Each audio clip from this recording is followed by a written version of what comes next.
Good morning friends. तो आज है सैटरडे और वैलेंटाइन डे भी है।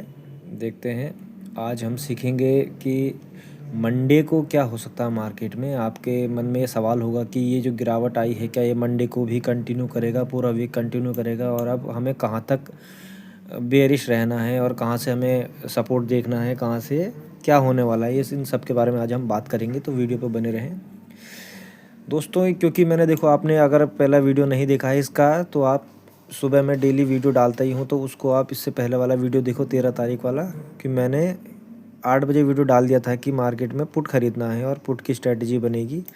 वही हुआ, गिरावट बहुत अच्छे लेवल पे आई। ठीक है, अब देखो क्या ये गिरावट कंटिन्यू करेगी, ये इसके बारे में हम अच्छे से समझेंगे। और मेरा काम ये नहीं है कि मैं डेली आपको एनालिसिस करके दिखाऊं कि देखो ये सपोर्ट या रेजिस्टेंस है, इसमें आप कुछ ना सीखो, ऐसा फिर कोई फ़ायदा नहीं है ना।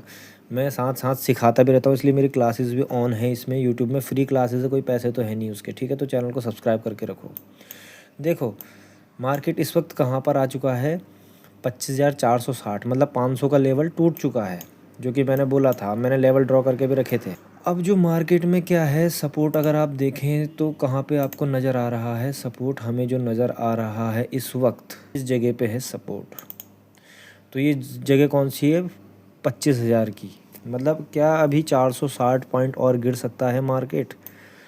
तो बिल्कुल गिर सकता है, ऐसे कोई वो नहीं है कि नहीं गिर सकता, गिर सकता है, बिल्कुल गिर सकता है। पहला तो देखिए हम कैसे पता चलता है मार्केट गिर रहा है, तो जाहिर सी बात है न्यूज़ होती है, कुछ ना कुछ होता ही है, सेंटिमेंट होता है। लेकिन मैं न्यूज़ व्यूज़ के हिसाब से ज़्यादा नहीं चलता, मैं टोटल प्राइस एक्शन देखता हूँ, और ना मैं ज़्यादा डेटा देखता हूँ कि FII क्या कर रहे हैं, DII क्या कर रहे हैं, मुझे उससे मतलब नहीं होता। मैं डेटा के हिसाब से काम करता हूँ, ठीक, और मतलब डेटा के हिसाब से काम नहीं करता, मैं प्राइस एक्शन के हिसाब से काम करता हूँ। तो देखो विक्स को भी देखो, मैंने आपको बताया है कि जब विक्स डाउन होता है तो मार्केट में अप साइड का ट्रेंड रहता है, और जब विक्स हाई रहता है तो मार्केट में डाउन साइड का ट्रेंड रहता ही है। अब क्योंकि देखो अब विक्स 13 पे आ चुका है, तो मेरे हिसाब से मंडे को भी गैप डाउन खुलना चाहिए और विक्स को हाई होना ही चाहिए। विक्स हाई होगा तो ये गिरावट कंटिन्यू रहेगी फिर उसी की वजह से। लेकिन पहला कारण तो ये है, हमेशा विक्स पे नज़र रखा करो। विक्स अगर 13 के ऊपर चल रहा है तो समझो मार्केट में गिरावट आ सकती है, क्योंकि तभी वॉलेटिलिटी बढ़ेगी। क्योंकि जब मार्केट अप ट्रेंड में होता है तो वॉलेटिलिटी नहीं रहती उसमें, जब डाउन ट्रेंड में होता है तभी वॉलेटिलिटी रहती है, प्रीमियम में खास करके। ठीक है, तो पहला कारण तो यही हो जाता है ना। दूसरी बात, मार्केट क्या कर रहा है, देखो सपोर्ट तोड़ चुका है, राउंड नंबर टूट चुके हैं, और न्यूज़ डे के हिसाब से आप देखो अगर यहाँ से, तो मार्केट ने गैप अप दिया था। उससे पहले आप देखो तो डाउन ट्रेंड ही था, उससे पहले डाउन ट्रेंड था। और मैंने ये भी बताया है कि जब भी किसी न्यूज़ की वजह से गैप अप या गैप डाउन हो मार्केट, तो उसे सीरियसली ना लिया जाए। मतलब ऐसा नहीं कि सपोर्ट रेजिस्टेंस टूट गया तो अब हम कहें कि अब अप ट्रेंड है मार्केट, अब 27,000 को चला जाएगा, ऐसा नहीं हुआ। वो जेन्युइन ब्रेकआउट करना चाहिए, ना कि गैप अप गैप डाउन से। ठीक है, ये एक आध दिन का ही ब्रेकआउट ब्रेक डाउन होता है जो ये गैप अप से होता है, गैप डाउन से होता है। ठीक है, लेकिन देखो मार्केट घूम फिर के उधर ही आ रहा है। ठीक है, इधर आके अगर ये जेन्युइनली करेगा तब तो ठीक है, ये हम मानेंगे कि अब 27,000 की तरफ जाएगा। लेकिन अगर ये गैप अप देगा तो फिर हम वही स्ट्रेटजी पे आ जाएंगे। तो देखो मार्केट ने क्या किया, मार्केट ने ये जो जोन था इसको तोड़ा है। अगर आप यहाँ से देखें तो एक इस जगह से, ठीक है, इस जगह से मार्केट, ये हावरली टाइम फ्रेम है, इस जगह से देखो बेरिश हुआ था, लेकिन गैप अप के थ्रू यहाँ पे इसने वो किया। अब इसने क्या किया है, वापस इस जगह पे आ गया है, तो और इस जगह पे आया तो फिर से वही किया जो करना था इसको। ठीक है, अब यहाँ पे क्या है, देखो ये गिरावट है, गिरावट है, गिरावट है, सब कुछ यहाँ से, तो मतलब इस जगह से अब गिरावट ही है।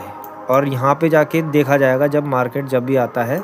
अब मैं नहीं कह रहा कि मंडे को यहाँ पे आ जाएगा, हो सकता है ट्यूसडे तक आए यहाँ पे। ठीक है, या फिर हो सकता है गैप डाउन खुल जाए और थोड़ा सा अपसाइड जाने की कोशिश करे, लेकिन तब भी ये लेवल, जो ये लेवल है उसके बाद ये खिसक के इधर आ जाएगा यहाँ पे। अगर मार्केट इधर कहीं खुलता है तो यहाँ से हम पुट बाय कर सकते हैं इस जगह से। ठीक है, ऐसे नहीं कि अब इधर आना पड़ेगा वापस, नहीं इधर नहीं आएगा, अब इधर आएगा। गैप डाउन खुलता है तो आपको ऊपर आने देना है, तब पुट लेना है, हर जगह से नहीं लेना है। तो यही आपको सीखना है कि अब मार्केट में लोग करते क्या है, हम लोग क्या करते हैं, मार्केट खुलता है इधर, हमें पता अब तो गैप डाउन खुल गया और अब कहीं से भी पुट खरीद लें, ऐसा नहीं होगा ना। पुट की जगह वही रहेगी जो पहले से ही है, चाहे गैप अप खुले चाहे गैप डाउन खुले, कॉल पुट की जगह सेम ही रहने वाली है। हम लोग की गलती ही ये है कि हम लोग क्या करते हैं, बस ट्रेंड देख लेते हैं कि इधर है तो बस कहीं से भी उठा लो, ऐसा नहीं होगा। इसी वजह से तब भी कंटिन्यू ट्रेंड में भी हमें लॉस हो जाते हैं, डाउन ट्रेंड होगा तब भी लॉस। जैसे यहाँ पे सपोज करो रेड कैंडल बन गई, आदमी सोच रहा है अब तो ये रेड बन गया पुट ही ले लो, तो देखो स्टॉप लॉस कट गया। वही, क्योंकि जगह इस जगह से है, तो उस चीज़ को भी पहचानो आप, ठीक है। जगह नहीं बदल सकती, चाहे कितना ही बड़ी गिरावट हो, कितना ही बड़ा कुछ हो, जो जगह जहाँ पे है वो वहीं पे ही चीज़ें होंगी आपको, ठीक है। तो आपको इस चीज़ को पहले सीखना होगा अच्छे से। तो जब अगर बीच में कहीं भी खुलता है तो जगह यही है, यहाँ से ही लेना पड़ेगा।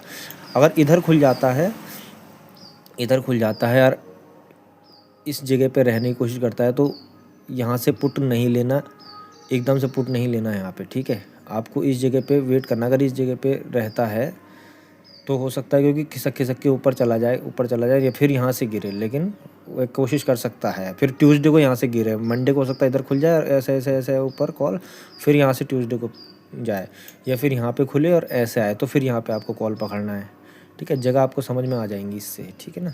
जैसे कि छोटी सी जगह ये भी बन रही है ना, ये कौन सी जगह है, 200 की, जो मैंने लेवल बता ही रखा था। तो 200 का लेवल आप भूलना मत, ये भी इंपॉर्टेंट लेवल होगा, ये भी कहीं ना कहीं काम करेगा इसी चीज़ का, ठीक है। तो आप इसके ऊपर नीचे स्ट्रेटजी रखना है, यहाँ से कॉल बाय करना है, यहाँ से पुट बाय करना है। यहाँ से अगर यहाँ ऐसे होल्ड करता है तो यहाँ से भी कॉल बन सकता है और यहाँ से पुट बन सकता है, ठीक है। इस टाइप से ही चलना है आपको। इन लेवल को ड्रॉ करके रख लो। 25,000 इस वक्त जहाँ पे है उसके नीचे 400 के करीब, और एक यहाँ पे, तो ये लेवल ड्रॉ करके रख लो जो एक अभी यहाँ पे का है 25,400 के नीचे का, और 25,200 का, और एक 25,000 का। तीनों लेवल ड्रॉ करके रख लो। बाकी शाम को मैं वीडियो डालूंगा ही अच्छे से, जो मैं लेसन सिखा रहा हूँ, तो उसके लिए बने रहे, चैनल को सब्सक्राइब करें।